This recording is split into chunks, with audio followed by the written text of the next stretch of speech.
would start with, and typically I would love to sort of move to the panel now and just asking some of the questions. So let me move to, Shashank, and my first question to you is, you're working very deep in the entire farm inputs, farm outputs, the entire space across entire crop buying, etc.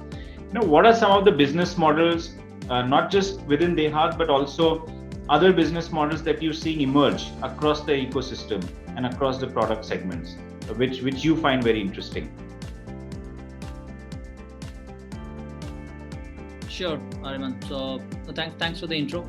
Hi everyone. So I think, as you have already set the tone, Ariman, that agri is a sector where opportunity, market size, that has been never a question, right? In terms of market size, it's billions of dollars market. It's growing even in this adverse situation. At the same time, if you want to estimate the number of users, so India is a country where we have millions of farmers, right? And government record says that it's close to 140 million. So, and then overall, the sector carries huge diversity. It's a pretty wide chain, right? And I think that's a good note to start this overall conversation and discussion if someone is talking about the opportunity the sector has. Yes, in our case, I think we have been pretty focused in the back end, where we are trying to aggregate farmers for different businesses, and we are trying to connect farmers to businesses for their various touch points, and that's how we have been evolving as a one-stop solution or full stack player, for Indian farmers. But yes, as you asked, and I think the way how I believe that you pick any specific subsector of agri, and then you can go as deep as possible. So scalability, market opportunity, I think that's not a question, right? Even if you choose just the input part, the scale or the scope is huge, right? Just the financing part, post-harvest, warehousing, deep tech, whatever, any specific subsector, and then you can just go on within India itself. Of course, we have been in this space since past 8.5 years. I think same is true for Cropin as well.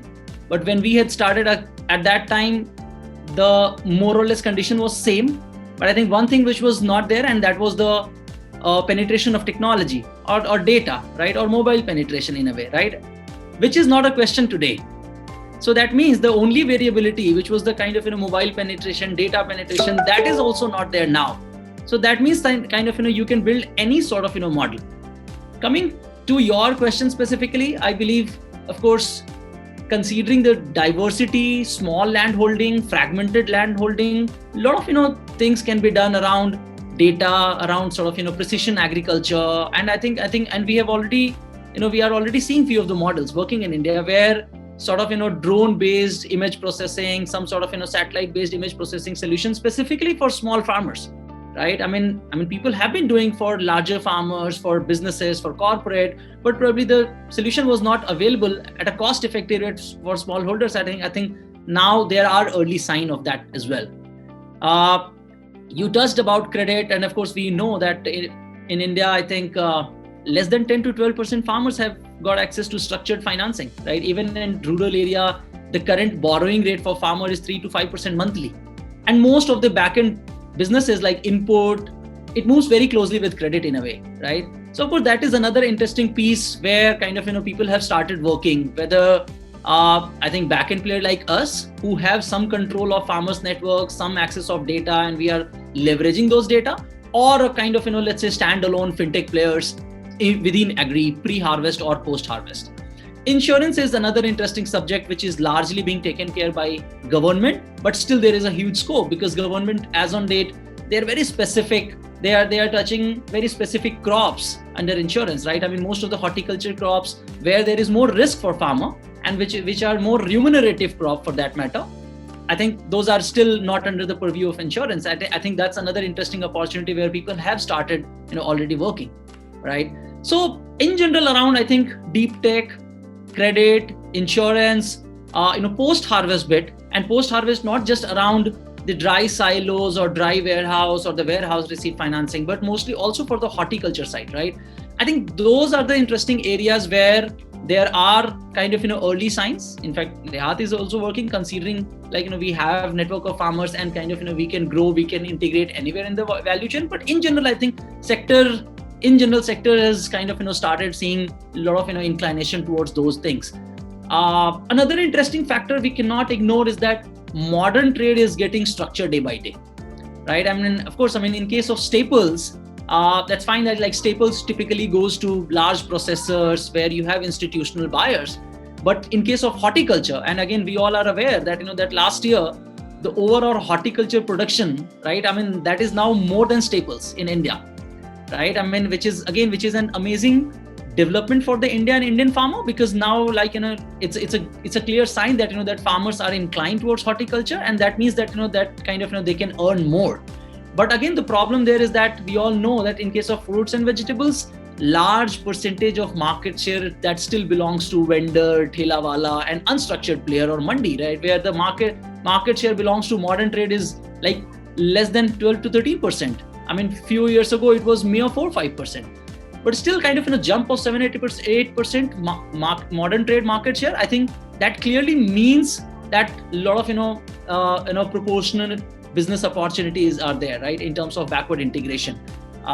You also mentioned about the productivity. Of course, at the same time, we cannot ignore the food safety issue. And again, as a country, for most of the crops, we know that area under cultivation is probably highest among the world. But when we look at the productivity, sorry to say, but we are nowhere. So that clearly means that that a lot of things kind of is yet to be experimented, yet to be done at farmer level, so that kind of the farm productivity can be increased.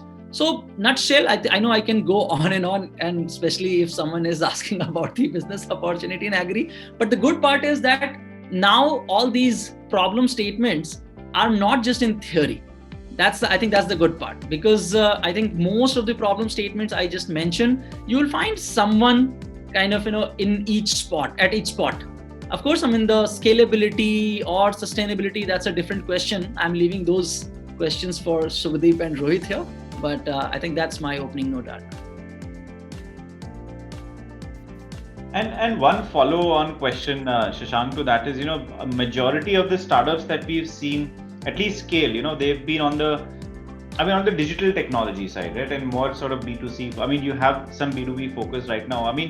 What about the opportunity on just non-digital, like product innovation, farm inputs, additions, etc.?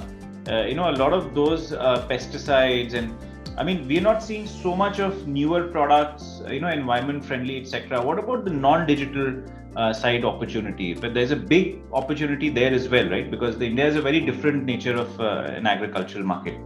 Oh, huge. So Ariman, so when I said that for most of the crops in India, your area under cultivation is high or highest or higher, but productivity is low. And soil fertility has never been a question in country like India, right? Where you have an amazing riverbed across country. So that clearly means that inputs being used by farmers, I think there is a clear scope of improvement, especially around the quality of inputs farmers are using. If I share just data, and again, based on our own internal understanding, that still in India, excluding fertilizer, 30 to 35% of input market share, and I'm talking about seed and CP, crop protection, that still belongs to local and spurious brand. Right? So despite of we have people like Bayer, Corteva, Syngenta and all listed companies, but still 35% market share that belongs to local and spurious brand. And that's where kind of, we are losing productivity, right? So of course, that's one of the answer or possible answer to your question. If I refer a very recent phenomena where Indian government, they actually banned a lot of red label agricultural input and many other chemical pesticides. That clearly means that that there is another opportunity to innovate environmental friendly product like any plant growth regulators or any biostimulants, right? And which are not just going to be helpful for farmers to ensure their soil fertility, but at the same time that's going to be cost effective. At the same time, that's going to ensure better productivity. So yes, you are absolutely right. Opportunity is not just towards the digital part. The core innovation in the biotech field, in the R&D field, I think that's still there. I'm sure that's one of the favorite topic of Omnivore team. I'm sure Subhadeep can touch base on that, because they have been fighting this case that that this specific subsector has been ignored. But yeah, I mean, if you ask me, I think so we are a farmers aggregator. I will always carry the flag that that hey, we need more investments. I mean, the country needs more investment for back end to aggregate the farmers, right? I mean, especially when you have more than 100 million farmers. So yeah. And maybe we'll cover that when we also talk about scalability, because we've seen a lot of ventures that have come in that space. It's not that there is no activity, but what's the mantra to scale that technology? I mean, take a local technology innovation, take it, scale it to sort of national level, etc. So anyway, but thanks. I think we'll talk about it. Moving, I think Jitesh, if I move to you, one more specific question related to this is, see, I think Shashank spoke a lot about the whole B2C, opportunities. I mean, you guys have of course been doing a lot of work on the B2B side as well, and on the digital SaaS, etc. On the whole Cropin side of the business. So what do you see, and you're operating in 60 plus countries globally. From your experience, what are some of the new niches if we double dive on B2B, right, and double dive more on, let's say, SaaS technology, software? Where do you see there is a marketable opportunity in AgTech, which is of course large, which there's propensity to pay, and which can create a unit economics positive business? Are you what trends are you seeing within that space?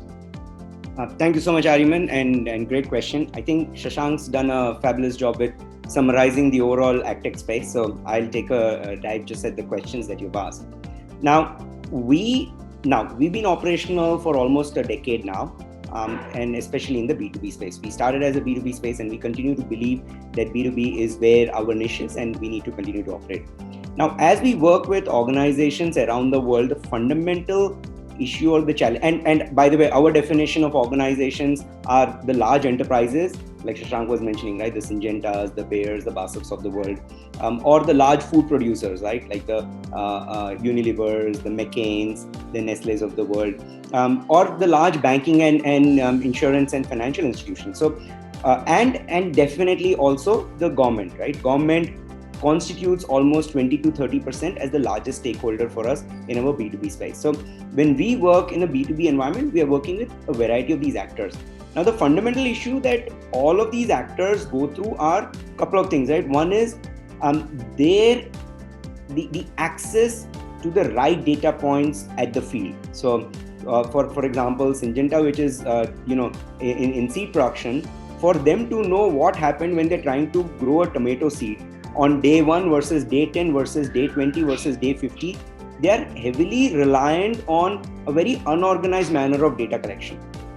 So when Cropin said, look, why don't we get into the space, the ability to provide a platform which can be utilized by field officers of these enterprises, right? And again, same issue also occurs with McCain. McCain is trying to make these potatoes, Unilever is trying to make these potatoes, and the potatoes have to be the right shape, the right size, the right texture for the potato chips that we like, right? To come out exactly the same way. Can you imagine going to a McDonald's and saying, dude, your potato is not the right size or not the right shape, or Pringles or Lay's, right? So whenever we are working with all of these enterprises, it is very critical for them to get the right data points. And one of the biggest enablers from a technology standpoint is how do we move you from a 0 state to 1 state? And I am not joking. As we continue to work in 60 odd countries today, and hopefully we will cover all parts of the world, including Antarctica, and eventually also go to Mars when terraforming begins.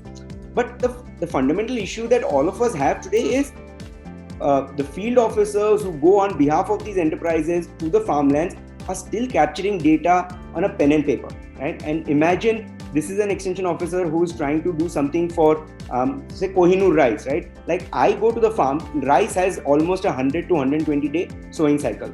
If I go to the farm, I capture something on the 10th day. By the time I finish going through all my farms, come back to head office with my piece of paper and observation, I've already lost 10 days. Now, what are the chances that whatever information I've captured on day 1, I will rightly be able to articulate to head office on day 11 or day 12? right? And then the agronomist takes a look at it and comes back in a sustainable manner in being able to provide that advisory service to the farmer. So you are always talking of a loss of a 10 to 20% from a time lag standpoint in these sort of crops. Now, similar situations exist with horticulture, etc. So one of the things that we are definitely finding is there is a need to be able to capture data points at a farm level and bring it all the way back to your head office for two reasons. One is ensuring that the right advisory for the right crop, for the right climatic zone, for the right agro zone is going to the farmer at the right time, number one. And number two, from a head office standpoint, again, for the decision makers to have visibility. So again, if I'm a procurement guy who's trying to capture peas, the growth of peas for Safal, I really need to know how much peas is growing around the country today. So my sales and marketing, my logistics, my supply chain, all of that is correctly aligned. A small mismatch here or a small mismatch there throws the entire assembly line in madness. So we are definitely seeing a lot of technology adoption in those sectors. The other sector where we are seeing a lot of increase, or let me rephrase that, the other technology where we are seeing a lot of uptake in the enterprise space is the whole satellite and remote monitoring, right? With coming of COVID, I don't know how many people really are very keen. Like we're trying to start off a lot of live projects with our clients. The projects are coming on board. But when it comes to sending people and staff onto the field, there's a significant amount of resistance, right? Nobody really wants to step out. So how do we overcome that situation? By utilizing remote sensing and satellite monitoring to be able to predict, number one, what crop is growing, number two, where it is growing, number three, what is the stage and health of the crop, and number four, what is the yield.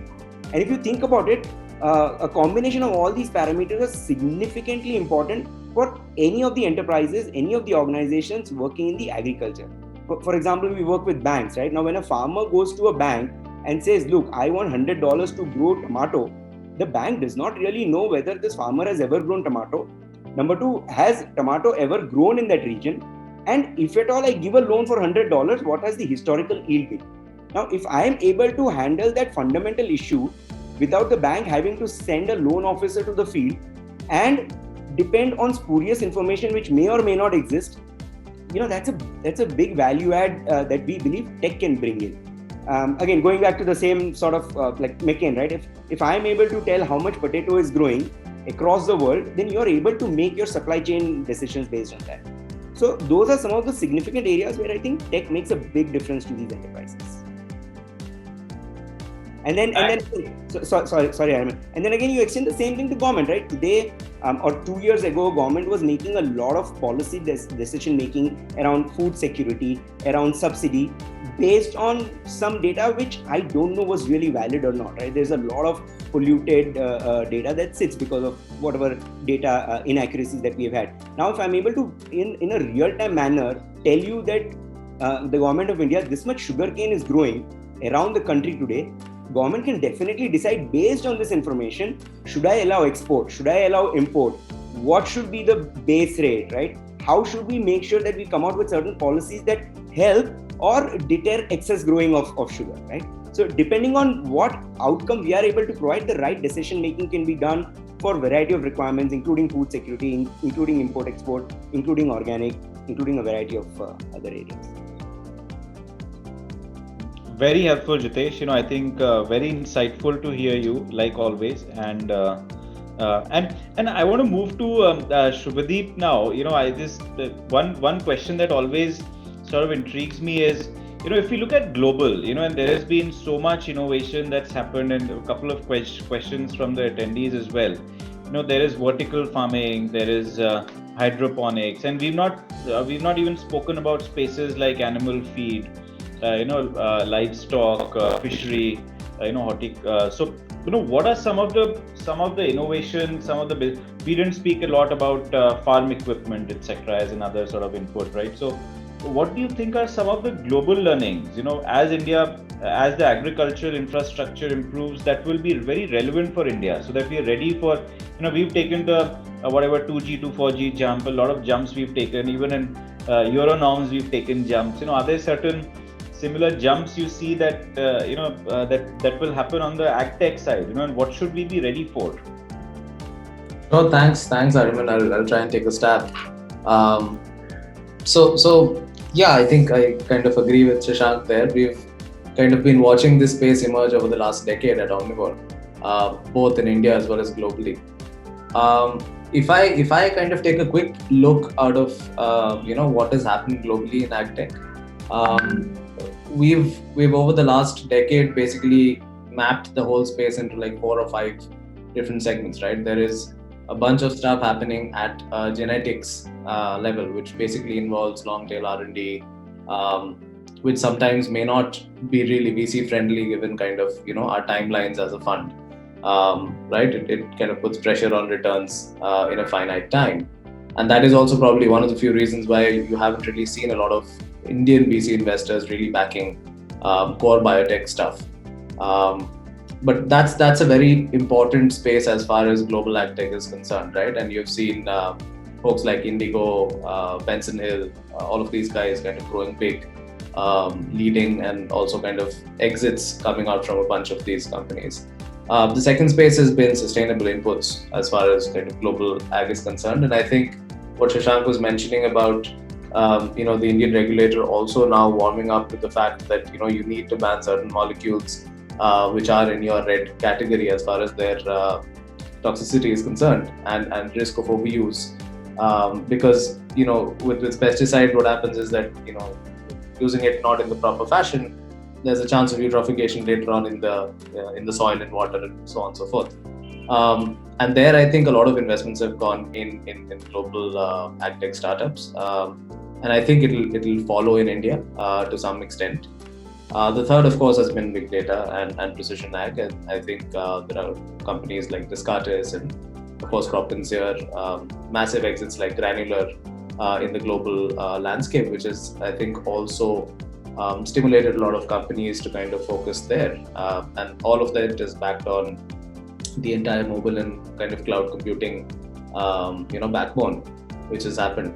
The last space, which has again attracted a lot of capital, and I think we've seen a lot of exits as well as future financing activities globally, has been this whole theme of innovative food alternate proteins, whether it's a Beyond Meat, whether it's Impossible, whether it's people who are trying to create more sustainable protein, right? For that matter, that also has been another kind of segment where we have seen a lot of activity.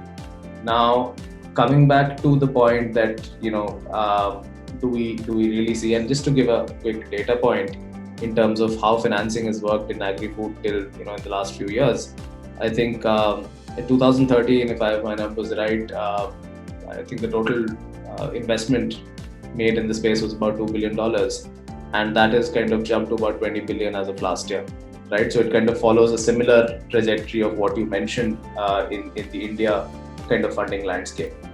So that said, I think there are a few things here which I think will apply to India and won't apply to India. One of the questions I was also seeing is that will hydroponics, why have we not seen, for example, more action in hydroponics, either from a startup perspective or from an investor perspective? Our firm belief is that we have a lot of other problems to solve for currently, and hydroponics currently seems to be an overkill as far as the capex is involved. We're a country where we get sunshine 10 months a year, 8 months a year, 10 months a year. We're not a cold country. We're not a cold country where we need too much protection against the elements, right? Which is fundamental for hydroponics. Also, I think we are, to Shashank's point, we are blessed to have an extremely good biodiversity in terms of climatic zones, right? So agri production never stops in the country.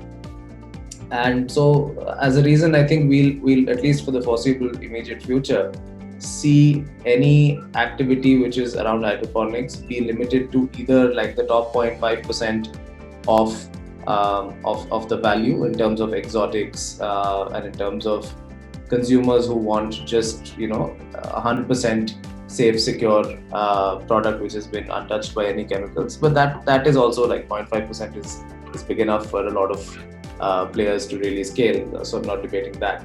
But our sense has been that till the capex of those technologies really crash and the output can be compared to open field agricultural output or maybe 15-20% above that, what we call mass premium, right? I think that influx won't come, and this is not like Singapore, right, where you need to have like food security mapped out for that city, country. So that's kind of been our take on why certain things like hydroponics haven't really scaled, and they've largely become more like lifestyle businesses, for the lack of a better word, right now. I think a bunch of interesting people are working at really taking the capex down, and I'm sure there'll be solutions over the next few years coming there. In terms of some of the other learnings, I would basically think that kind of going forward, especially while this is the era, and I echo Shashank completely, that first, you need to build out those last mile connections with farmers or with traders or with consumers and wholesalers and every stakeholder, because that is pivotal. It's like building the highway, right? And once you've built the highway, then you can focus on making better cars, which basically will mean more innovation around our farm machinery, more innovation around sustainable inputs, better financial products, so on and so forth. And I think that wave would probably come over the next 5 or 10 years. But it will be required because we are seeing some early signs of stress on our natural resources as well. Despite being, all our water levels are crashing as far as agriculture goes across the country, right? And we need to kind of look out for some sustainable solutions there as well, right? And we will see product innovation, we will see hardware related product innovation as well coming. That is kind of, I would put out there as first comments here. Got it. Thanks so much, Subhadeep. Rohit, let me move to you. I mean, I don't know if there's any sector which you haven't looked at. As I sort of narrated your profile, what are your views? At least, if you look at newer sectors, applying some parallel learnings. Again, agriculture has everything. There's deep technology research. There's B2B. There's B2C. There's supply chain. I mean, it's like a mini economy in itself, right? It's a completely different. It has consumers, suppliers. What are some business models? Again, which have either globally or both domestically. And what parallels can you draw from other industries? Every industry has a parallel of agri-tech. You have meat, etc. It has a full backbone of agri. You have food, etc. Right from big basket now also trying to now buy directly, from mandis, etc. and doing private label, etc. Every all grocery businesses have a agri backbone. So what are some of, let's talk about direct to consumer brands, let's talk about organic, etc. What sort of other opportunities do you see which young entrepreneurs, founders should be pushing on right now? Definitely, Ariman, that's a great question actually, and I did want to bring out the vantage point that we have on this particular sector. As you rightly pointed out, we are more of growth investors. And agri-tech is one of the segments that we focus on, and we do end up comparing various business models within agri-tech as well as agri-tech to other sectors. So there is definitely views built around the question that you just asked, and surprisingly what we have noticed, there is a lot more similar to many other sectors and how they have evolved. Then there are dissimilarities. So every segment, obviously, as every country has the unique problems, every segment also deals with its unique problems. But interestingly, we see a similar-ish trend. So again, sitting at a growth stage, first of all, we look at businesses that bubble up, right, through the early stage funding ecosystem, and hence have a view on, what is scaling first. And the interesting observation over there is it's not unlike, for example, what we saw in typical e-commerce. So it seems that, there is this first layer of businesses getting built, and, loosely, let me call that, horizontals, right? Because there is so much of, low hanging fruit to capture over here, and, such basic problems, especially around access. You talk about inputs, you talk about market linkages, you talk about precision agriculture where Cropin operates. There is so much to be captured at an early stage to build a wider business, and these are the ones that we have seen scale. So we ourselves, for example, are investors in AgroStars, right, which works in the input side of things, and it is akin to a typical horizontal play in that segment, right?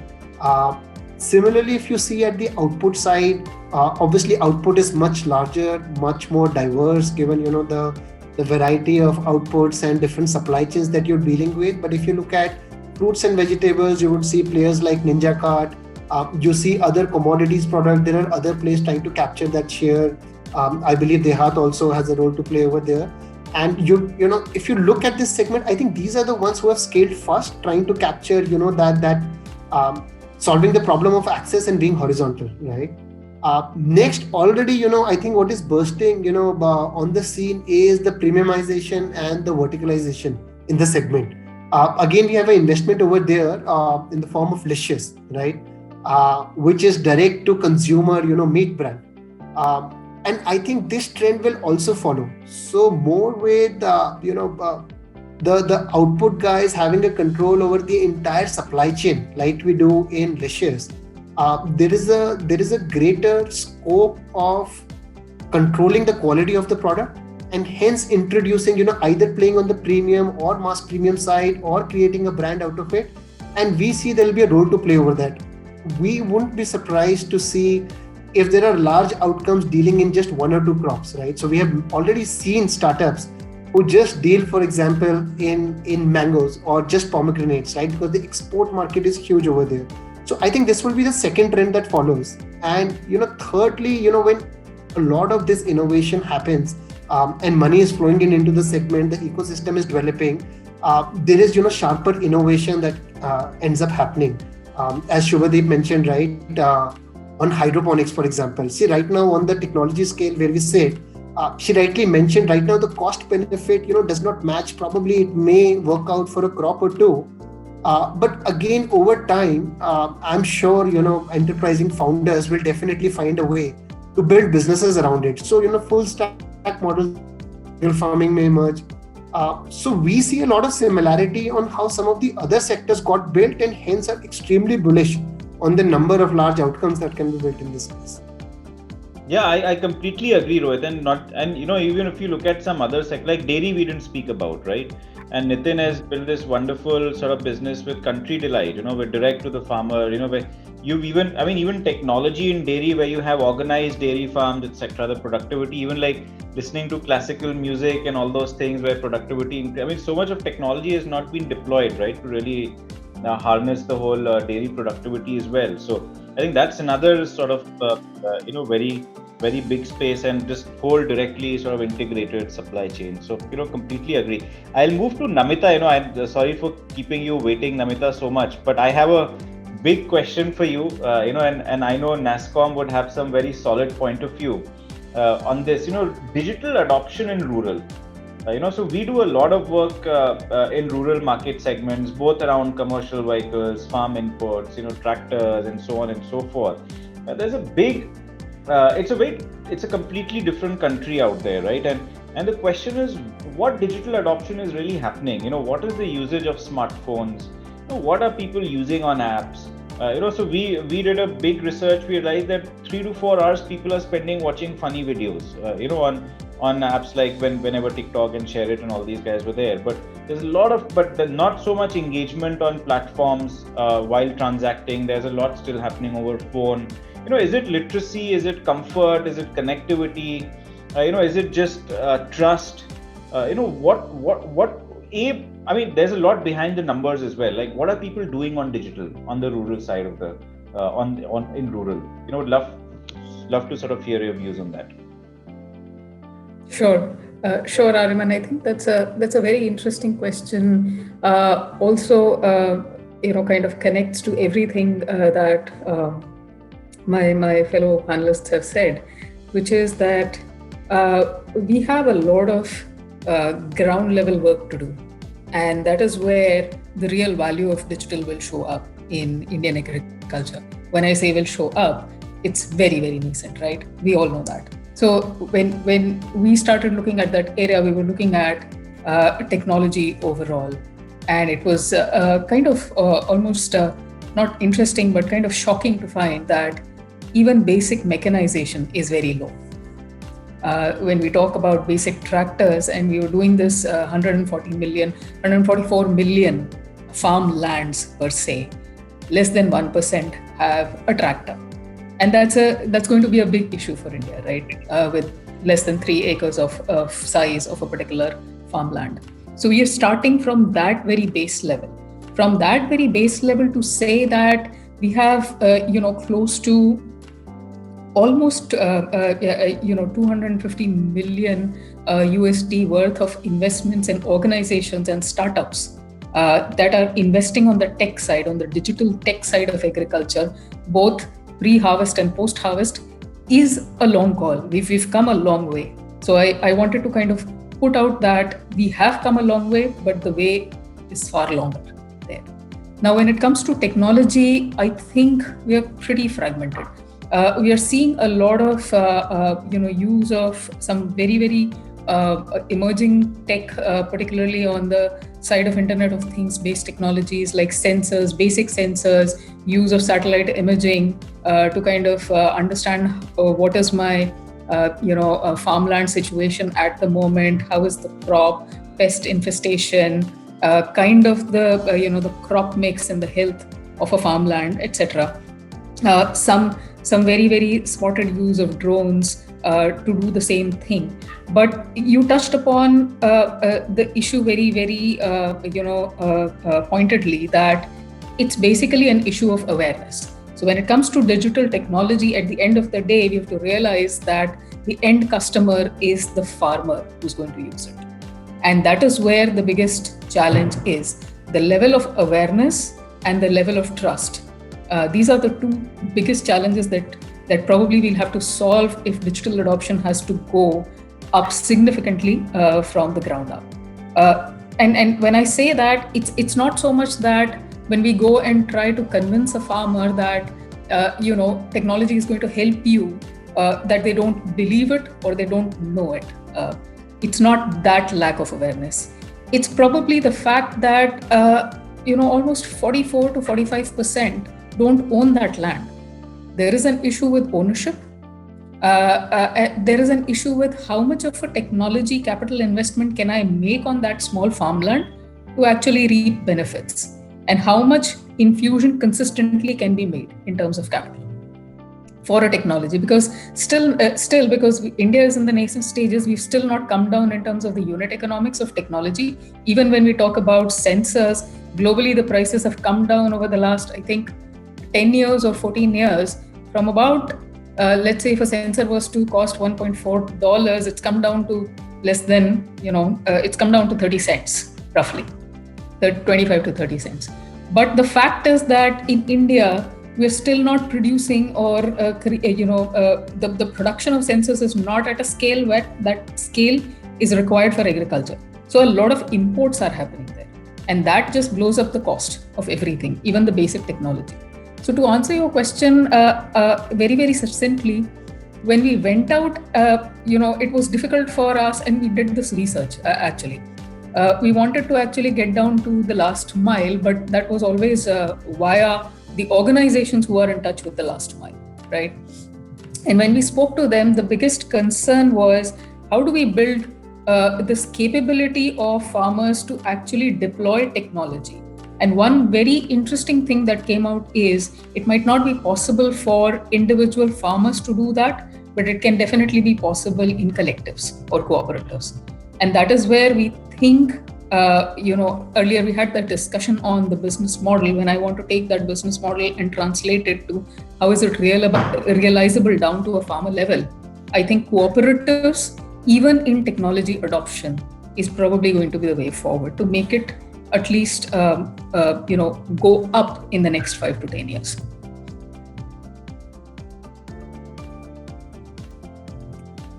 Got it. Thanks, Namita. And I have one more question for you. I think from the role of and I know you're not very closely affiliated to that topic, but from your view, at least the role of a regulator, and there's been a lot of positive moves and some, of course, contested moves by the government, etc. But beyond that, what do you think are the areas where government can really, whether it's around regulation of, sort of how do you encrypt and sort of data, etc. How do you, around smartphone users, etc. What are some of the regulations and just government intervention or just where can they actually support? And they've set up a very big fund for investments, etc. So that is of course one, but around fintech, around digital, data adoption, around so around the supply chain, etc. What role do you think the government can play to really sort of really organize the sector and also bring in a lot of efficiency and let actually AgTech play a much more pivotal role in the sector? Sure, I think that's very important because, as you said, government is the biggest stakeholder here. Indian Agri, unlike some developed countries, we still have government as the biggest stakeholder, not just in terms of procurement, but in facilitating the entire value chain. And from that perspective, government also maybe directly, maybe indirectly becomes the most important stakeholder when it comes to anything that we talk about in the agri data area, right? So as we had discussions earlier, that data is the most critical thing here. If I have to, put up any kind of technology, the most important impact is how real-time data access can happen and how that data can be analyzed right there at the point, at the local source. Some intelligence can be given out of it to the farmer right then and there, contextualized to where they are, and that can be utilized by the farmer. Now, what that means is the intelligence is going to be created by a lot of different players, and that means taking the data from the farmlands and giving access to it to the industry, right? The industry, the tech industry, and the other allied industry sectors that are going to be able to use that data. So that definitely a play of data usage. We've seen the government take a lot of proactive steps there. NASSCOM has consistently presented its stance when it comes to data privacy, data localization, ownership of data, etc. And I think it kind of applies to this sector as well. The other aspect about where the regulator can come is the entire farm to market happening online, and how that can happen in a very secure way, without sacrificing the transactional integrity. How can transparency be brought to the market pricing aspect? So those are some of the areas where we feel that there is immediate need for some kind of an action, and there is action. But I also want to bring out something else, which is apart from a lot of the regulatory stand that the government definitely has to take, I think the government also has to take a stance in terms of making awareness, making learning, making education and R&D in the agri sector very, very prominent. Again, when we talk about R&D, that would require a very expansive and a very unique set of things, given the nature of agriculture in India, right from pre-harvest to post-harvest and beyond consumption level. But we are seeing early steps, right? 3 STPI setups coming up. There's a lot more activity happening there. But still the IP creation is probably at a very, very fag end, and we are very, very early in that. Probably one ask could be, how can the government proceed in terms of establishing norms around IP creation in the agri sector? Maybe an area where a lot more action can, from the regulator and the government side, can proceed so that it actually becomes much easier when it becomes mass scale. Namita, fantastic inputs. I think there's a lot of interesting points you made out there. Shashank, you're of course, you're on the front lines of this, right? And you're of course seeing how some of these things which Namita mentioned are real issues on the ground, right? And training and very important point she spoke about. What do you think? What's the role government can take, and how much of productivity benefit can come from just these things itself, right? Apart from the small land holdings, etc. Because each of these levers would lead to a significant upside in the whole productivity improvement and livelihood, etc. of farmers. So, love to hear your views on this. Sure, Ariman. So, I think Namita has already touched few points. Just to add, or just to build upon that. So the one thing which is obvious, and I think government can only solve this issue, and that's the land consolidation, Chakbandi. again, agri being a state subject, different state governments, they have to make effort here, and there are few state governments, they have already done this thing. And of course, we know that in India, average land holding is just 1 to 2 hectares, but at ground level, problem is even worse, because even that 1 to 2 hectare of land holding is fragmented, where one farmer's family, they have got like 3-4 different land parcels even for that small piece of land holding. That means like any sort of mechanization, any possibility to build economy of scale at an individual farm level, that's impossible. So of course, land consolidation is one thing which definitely government can do. And I think again, there are silver lines, as few state governments, they have already started doing that, and bunch of them, I mean, couple of them have already done that. Regulatory framework, of course, Namita touched base, and like again, the recent phenomena where like 3 ordinances, bills have been passed mostly to deregulate the APMC, Contract Farming, Essential Commodities Act, which is mostly on the output side. And again, that brings different level of possibility for many agri-tech startups, corporates, or even individual, micro entrepreneur, or any sort of, let's say business-minded people, right? And not just that, right? I mean, because it's not just related to offtake or the aggregation, but like, at least now people will start thinking about making some investment in the back end in form of infrastructure or in form of knowledge transfer. Of course, I mean, the trigger point was the recent ordinance. Agri input is another big subject where again similar type of revolutionary decision has to be taken on the regulatory side, because so can you imagine that to sell agri input, if you're selling directly to farmer, again you need to apply for license for each and every district separately, right? I mean, so imagine, right? I mean, someone, right? I mean, I'm sure Rohit must agree with this problem statement, but I think so someone kind of imagine like who is just operating just in one state, forget about multiple, right? I mean, where you have 20 districts, so that means that you have to go through the same process 20 times. So I mean, and again there are many, right? I mean, similarly sort of warehousing or different. So one is again to create a more business friendly regulatory framework, and again with a simple intention to create more and more, let's say, alternative channels for farmers, so that like things will not be monopolistic, things will be more like a kind of open-ended for farmers, and they will end up with more options as far as transaction is concerned, whether it's input or output. So land consolidation, this regulatory bit, data, of course, I mean, she mentioned, but like data is, of course, I mean, one is of course the land records, right? But another, like there are many. For example, now, and again the good part is that that government, they have also now got digitized, right? I mean, most of the things are now DBT, direct to beneficiary transfer, right? So imagine, let's say, if the people or the stakeholders, if they get fertilizer usage data at district level, right? I mean, can you imagine that how many things can be extrapolated, right? I mean, right, many things can be extrapolated, right? In terms of crops being grown, in terms of prediction to crop protection, or at least the land holding or the actual area under cultivation for that matter. So many things.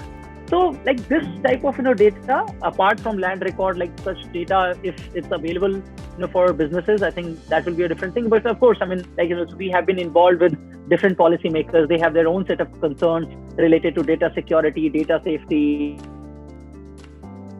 Right? I mean, but again, there is a silver line when entity like NITI, they have started talking about this, right? So and then last not the least is again the sort of collaboration. Right, so government being the largest institution, I mean, I think forget about corporate, but yes, that's fine that in India more than 250 agri-tech startups working, right? I mean, but in terms of scale, none of us kind of let's say, I mean, like, or probably all of us are not even a single drop in the ocean. But yes, at least people have proven their innovation at a small scale. And if it has to be if it has to scale up, of course, I mean, government can be a kind of largest catalyst. Right, so some sort of public-private collaboration partnership with the respective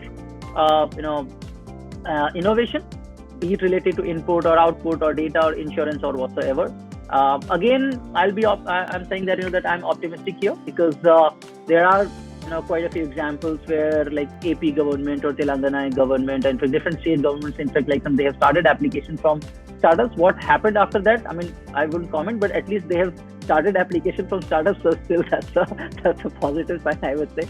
But yeah, again, I can go on and on. But yeah, largely some sort of, let's say, again, building, grounds, or let's say neutral grounds for different stakeholders through regulatory framework or through making data available, Ariman. And then secondly, again, inviting more and more people to collaborate, to work with government closely on transactional basis. I think that's my case.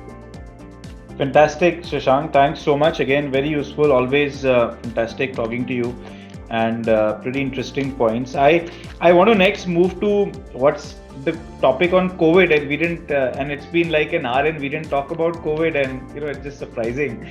So, Shubhadeep, let me move to you. You of course looked at such a variety of, of course, you have such a variety of ag-tech businesses in your portfolio. Tell us how COVID impacted. Tell us how these businesses recovered, these sectors. Tell us how tech adoption, digital, etc., will benefit or from in the long and short and near term, from COVID. Tell us, let's talk about all these impacts that COVID has created. Sure. I think like any other uncertainty, it's brought on both positives and benefits and negatives. Let's talk about the positives here, which we've seen, I think, across portfolio. And that's basically just brute force adoption of tech. The way stakeholders, whether they were farmers, whether they were people in trade, or whether they were employees of our startups as well, and we're seeing this across 26 of the investments we've made. Every single one of them just reported that digitization and adoption of tech has gone through the roof. I'm sure Shashank can also testify to the same. But all trainings, right, all meetings moved online. Everybody managed to make that pivot in like 3 months, in 2 months. So I think now it's not even a discussion anymore. In even the customary initial 5-minute talk of COVID doesn't happen anymore because people are just tuned that way. So that's I think been interesting. It's also led to a lot of improvement in certain cases for companies because they are seeing that their workforce, or especially kind of teams, are much more engaged and they don't have to travel 4 hours a day, and things like that is definitely helping out. It's kind of, it reminds me of like demonetization days in some way, where people quickly adopted to PhonePe, Paytm, and whatever was there at that point. So I think that similar thing we saw. The initial trouble, of course, was due to largely logistics. I think the first month of lockdown was pretty tentative for some companies more than the others, depending on which state your operations were. I think those local lockdowns affected a lot of folks in terms of their ability to operate. So if you're a manufacturing company, your raw material suppliers get hit. If you're a tech company or a hardware company, your supply chain got hit for those few months.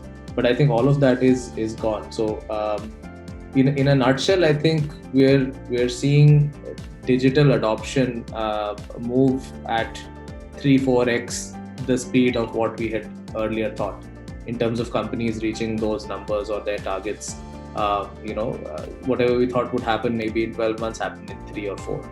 So that's actually the kind of tailwinds which kind of COVID has got. The only other downside I'd point out too is for companies which are new, and we get to see a lot of them because we are seed stage investors. We also tend to come in pretty early in some companies. For them, I think building out the initial team culture and ethos, right? When you're hiring people, when you're a team of 4 or 5 people, and then moving from that to maybe 50, I think that initial team training and kind of culture building is a bit difficult to do remotely.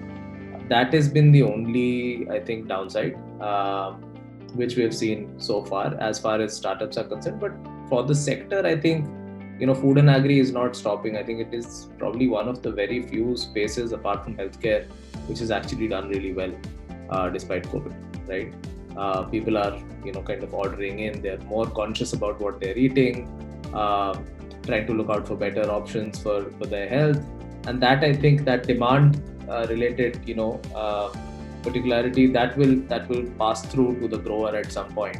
right? As it goes through various channels, and that will basically trigger the need for more and more tech solutions to be adopted. So that's kind of, in a nutshell, of what we've seen in the last 9 months. Fantastic, Subhadeep. Thanks so much. I'll come to the last topic, the most interesting, and I'll open up a little bit of the investor versus the portfolio dichotomy there. But so basically, I want to talk about scalability and sustainability. In AgTech space, and sustainability meaning just sort of how do you drive profitability. So Jitesh, if I sort of pose the question on how do you think you can balance the whole scalability versus sustainability, remaining profitable in the AgTech space? How do you and both in the B2C as well as B2B businesses? Would love to hear your views on that.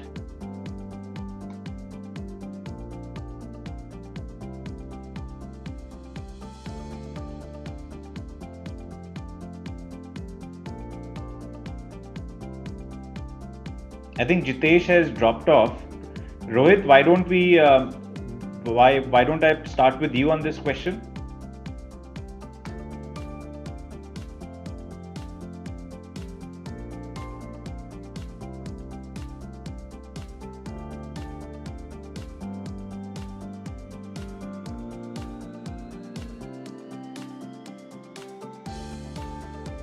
Hey Rohit, you're on mute, by the way. Sorry, Ariman, I just lost connection and then got. No worries. Yeah. So what we're saying is we'll come back to the last topic, of the panel discussion, which is around sustainability and scalability. So I know, we were also talking about digital adoption, how it's happening in the rural space. How can you use mobile to scale fast? Would love to hear your views on both. How do you scale? Because it's such a local market, each stakeholder is so different, but yet how do you remain profitable, in the business? So, that's a great question, Ariman. And, I always, I've realized have a controversial view on this particular topic, especially from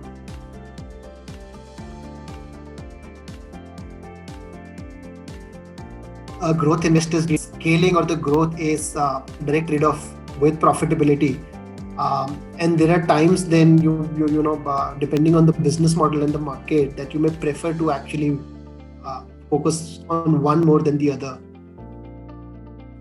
So specifically about agri-tech, let me just give a couple of points, that we see common again to other sectors versus a couple of things that are very specific to the segment. I think there are inherent advantages that the segment had, which at the very start, Shashank mentioned. And you also covered in your slides, the market definitely is deep, right? And if you can figure out the right channels or have the right product, there's definitely depth in the market. The second piece is that,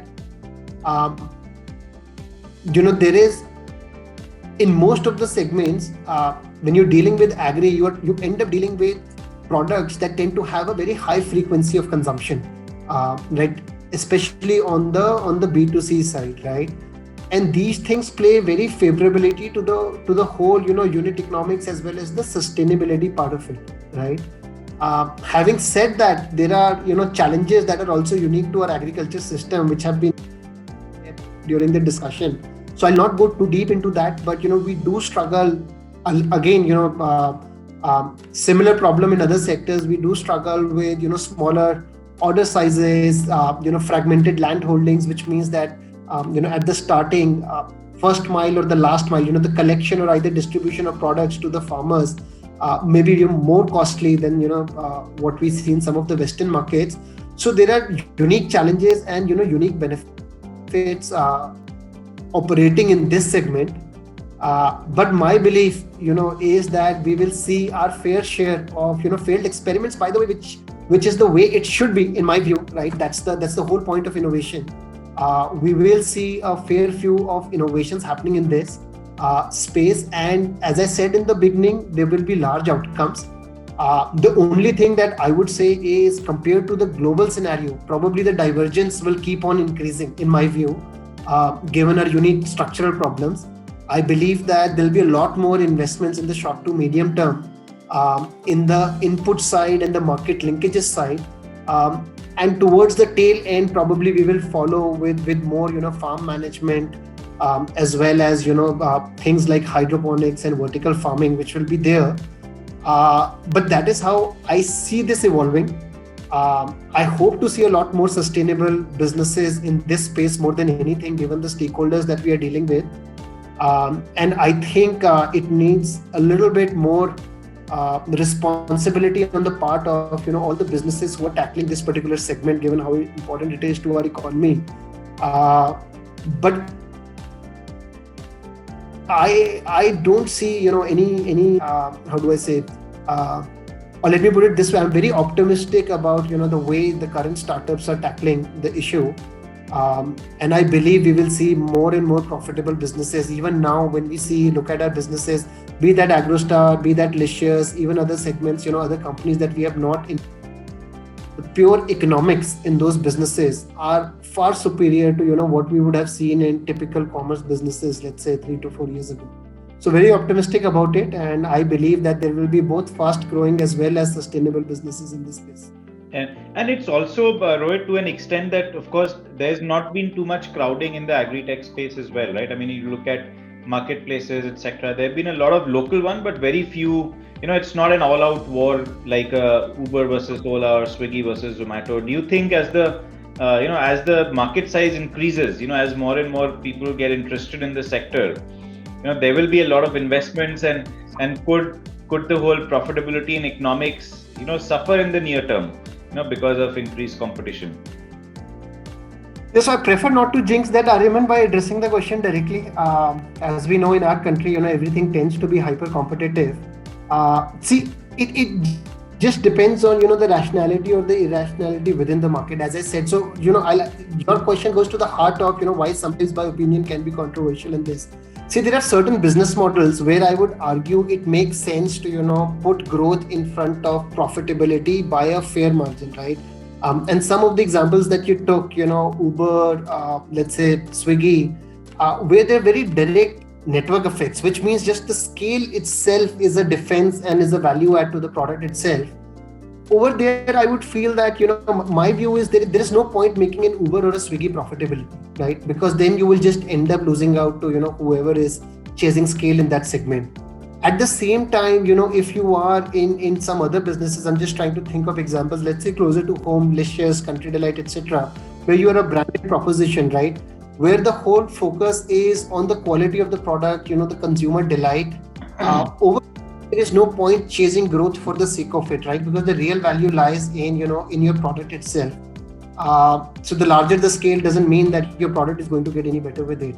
So in those areas, it's definitely, more sense in growing sustainably, more than anything, right? Not to say that these businesses are not growing at a breakneck speed, but I think it does come down to, which business model we are talking about. And I think wherever, I'm just going by the investor psyche. See, there are typical biases that every investor has.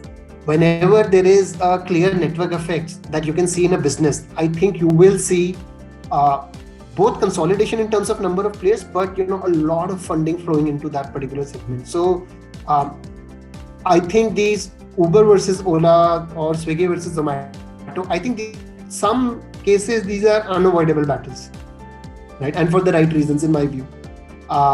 However, I think there will be a lot many businesses, as you mentioned yourself, this is agriculture in itself is a mini economy. There'll probably be hundreds of business models out there. I think the majority of them definitely will not hopefully invite irrationality of this nature, which leads to the race to the ground as far as the margins are concerned. So far we have not seen that. As I mentioned, I hope we don't see that, given that the farmers and the community that we deal with. But yeah, very optimistic about, at least till date, how the ecosystem has shaped up. No, great. I think, and also I think in a way what you're saying is that it's not really a winner takes all segment. Each niche you could create your own niches and create a profitable business within that.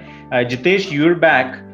Before I open the house to just take a couple of closing questions, would love to hear a couple of minutes from you as well on this topic. Just economics, profitability versus scale. where is the right balance? How do you strike the right balance? What's the playbook to scale? Is it local? Is it functional, horizontal? Is it like picking a vertical? Is it technology? Or is it people, process? How do you think about this? Sure. So look, because we are in the enterprise space, we are primarily driven on our margins and profitability, right? My sales org, for example, gets shot down whenever they come back with a deal where the margin is not as exciting as it should be. Obviously, we want to get to scale. Obviously, we want to have a larger impact. But because in the B2B space, we don't want to do anything that will be detrimental to our future success. Now, towards that, there are multiple ways where we've seen success. We obviously work with the larger enterprises because ultimately, as an organization, our vision is to have an impact on all farmers, right? Now, because we're not in the B2B, B2C space, we try and work with organizations which get us access to larger base of farmers. So the moment you have scale, then you have the unit economies come in. And because of that, you are ensuring that whatever you're offering to each of these enterprises are viable both to them, to us, and impact is felt for whatever their key objectives are. So that's number one. And then number two, when you look at India, and this is true across developing nations, while I know Namita was saying how the cost of devices, sensors, etc. has come down, we still don't believe that it is at a stage of viability where even the large enterprises are willing to spend money on those IoTs or sensors or what have you, right? We're still struggling with fundamental aspects of, number one, data collection. And number two, there are far more affordable technologies, for example, satellite and remote monitoring, right? The access to all of those images taken through a satellite is available in a very democratized manner today. So if you can build a baseline technology to be able to utilize that, it becomes far more viable than having to deploy, in the farming industry, anything on farm. Right? So as long as you can stay away from deploying specific things on farm, because your farm size here in India is what, right? 1 acre, 2 acres, right? That's the standard smallholder farmer size. So anything to do specific to that farm becomes very economically unviable, regardless whether you're working with cooperatives, with FPOs, with enterprises, with government. So we believe the best way to get to scale is by being able to deploy affordable technology, which can then be used by a larger group of people, and hence being able to deliver that impact. Thanks, Jitesh. Thanks so much. And I know you dropped off, but thanks for joining back. With this, I think I must say, despite the highest degrees of technology, I do have flaky internet and flaky power. So I don't even know why I'm preaching technology. Yeah, no worries. Thanks so much. I think thanks. I really appreciate. Thank you. We've of course summarized our panel discussion here. There are a bunch of questions. A couple which we've already answered in our conversation. I think one or two I can open up to the panels. There's one question which Shashank, I'll probably pose to you and see if anyone else wants to add on that. Is the whole thing on fintech and financing, etc. The question is, of course, banking and NBFCs have not so much penetrated directly to farmers. What's the opportunity? How can a fintech player, sort of evaluate the riskiness of credit? Do you see a good opportunity, big opportunity there for a B2C sort of fintech player? Yeah, so certainly, and I think the used case can be drawn from MFIs, the way how MFI sector has been growing consistently in India. But yes, opportunity here. Since you're talking about fintech, so of course, the banks are mandated to lend to farmers, right? And despite of the penetration is low. And then at the same time, on the other hand, the borrowing rate at farmers is mind-boggling. So the simple reason is that the gap here is that that banks, they don't have ways to evaluate the credit worthiness of potential borrowers. As simple as that. So the simple fintech opportunity is that some sort of data play, some sort of let's say tech play, right? To bring this credit worthiness data in front of banks or financial institutions to create larger pipeline. At the same time, again, I mean, depending upon the aspiration, I mean, deployment is another interesting opportunity, right? I mean, that once this credit worthiness is established, then again, I mean, because even as on date, I mean, the penetration of banks in rural area is that's not up to the mark. Even as on date, the private banks, they are not very well penetrated in rural area, right? So the deployment is another interesting thing. Opportunity for fintech. So, and the good part here is that the way how I see that, I mean, in comparison of any lending product, if you're, there are ways to mitigate the risk, right? Because the credit cycle or the need of the credit cycle is really shorter. Right? In case of horticulture crop, it's just 3-4 months long crop. In case of field crop, it's 5-6 months long crop. And farmers, they need loan just for one cropping cycle. So that means that that because of around this shorter cropping cycle, the risk can be mitigated. But yes, I think the challenge, the main reason of not having so many fintech players or let's say inefficiency in this space was the penetration of mobile and technology in rural area. Which is kind of which is improving significantly nowadays, and that's where kind of people have started looking at this side of opportunity. And Jitesh, you wanted to add something on that. So, going back to an earlier point that I was making, and this is something that Cropin is already doing with some of the nationalized banks in the country and private banks, and we're also working with some of the microfinancing companies outside of India, where through a combination of satellite imagery and for example, there are 7 states in India where land record is accessible, right? So by being able to access land records and satellite imagery, today we are able to provide what we call as the agri-worthiness of the farmer. Most of us on the call, fortunate, and I'm sure you all have a much better credit worthiness than I have, but our farming community does not have credit worthiness, right? So we go with what we call as the agri-worthiness of that plot of land. So when a farmer comes with the address of his plot, I am able to enter that into our platform and able to tell that, dude, should you give money to this farmer for this particular crop, for this particular amount? Yes, no. And banks are seeing that as extremely useful because I'm able to significantly shorten the whole approval mechanism to give a loan. And number one, and number two, especially with COVID, when the loan officer is unable to go to the farm, I am able to assess all of that by the click of a few buttons at the desk of a loan officer. So definitely fintech has a big role to play in this, and we're seeing that already. Got it. And one last question I'll just take before I sort of conclude the event today. So this is from Tejas. So there are a lot of advisory services which are available in rural part of the country, but farmers, the adoption of them has not been very high. Any reason why? What's the reluctance on adoption? And I just open up to anyone who wants to address this.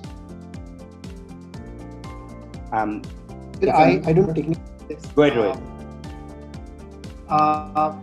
See, I'll probably take a small subset of it. At least the information that I have on hand who are investment in AgroStar. So all businesses that focus on inputs, and probably Shashank can support me over here, have this advisory inbuilt into the product, because that's the key value add to the farmers. So AgroStar does the same.